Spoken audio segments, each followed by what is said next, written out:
ago. So let's have a little fun looking at them, looking at their teams and their situations. Dominique Foxworth, I'll start with you.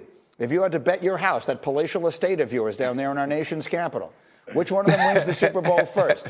Lamar Jackson or Kyler Murray?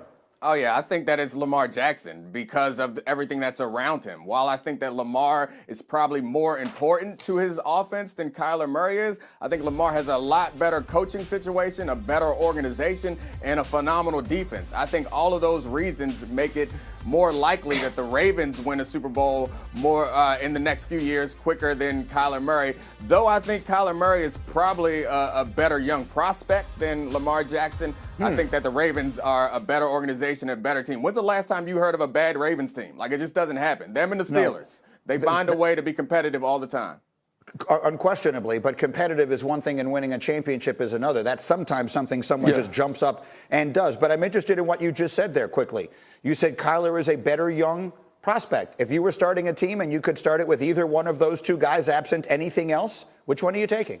I mean, my heart wants to say Lamar Jackson, but I think that my brain, obviously, like Kyler Murray, is incredibly accurate as a passer and is a dynamic runner and doesn't take nearly as many hits as Lamar Jackson. I love Lamar Jackson, and he is a great player, but if you can have a guy who can throw passes like that consistently, whip it outside the numbers with accuracy consistently, and also when he's in trouble, wiggle out of trouble and make 5 yards out of what should be a sack, and also go for a 30-yard touchdown run on occasion, like that to me seems like a better prospect to build a team around than Lamar Jackson, unfortunately. What do you think, Ryan?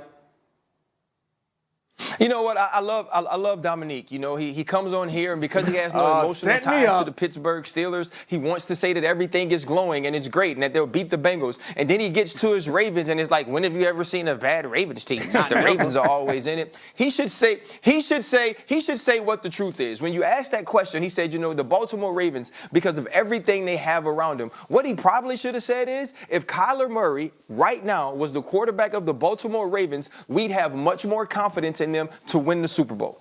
Period. We would. It wouldn't be a discussion. We wouldn't be sitting here talking like, you know what? Yeah, they can because the quarterback's really good, because the team's really good, and everybody loves the color purple. It looks good on uniforms. He wouldn't have said all that. He would have been like, if Kyler Murray's the quarterback of this team, I see them in the AFC Championship going toe-to-toe, head-to-head with the Kansas City Chiefs because he does add that extra dimension. And this is not knocking Lamar Jackson at all. Sometimes you got to choose between Kobe and Shaq or Penny and Shaq. Sometimes you got to choose on whether you're going to sign Weezy or Lil Turk. You got to make these decisions.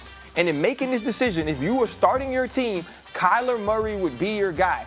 It's not that I wouldn't take Lamar. It's just that with what I've seen from them, even with Lamar winning an MVP, if I had to put one at quarterback and say this guy takes X team to the championship, I'd always pick Kyler Murray first. I don't know. I don't know which one you're insulting because I don't know who you're calling Lil Turk, but that's an insult to one of them. And also, I hate you because you know me so well. You're right. I don't want to be the one to say that because I love Lamar Jackson and I love Baltimore, where I was born, in the Ravens organization. But you're right. Kyler Murray on the Baltimore Ravens, I think, is more formidable than Lamar Jackson, as formidable as Lamar Jackson is. I ask you, if you think every team in the NFL had a chance to make that choice, how would it fall? I think it'd be tough. I think maybe Lamar because they've seen more of him. But, I mean, Kyler went 31 picks earlier than Lamar. He ought to be the better prospect.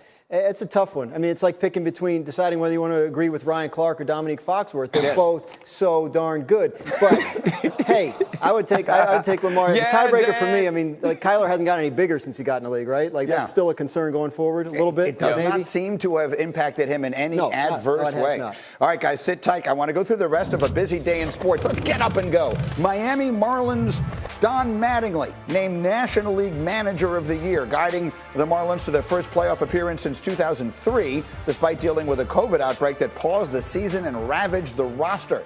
His counterpart in the American League is Kevin Cash, manager of the Rays. He guided the Rays to a division title and the American League's best record at 40-20.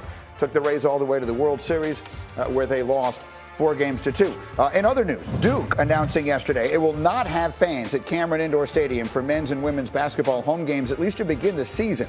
Games played on Duke's campus will include only essential game management personnel and broadcast media. And then the SEC yesterday calling off Alabama, LSU, and Texas A&M, Tennessee for this weekend because of COVID issues. This coming on the heels of Monday's decision to postpone Auburn, Mississippi State. So we have an SEC season that right now feels as though it is very much on the brink. As we continue, get up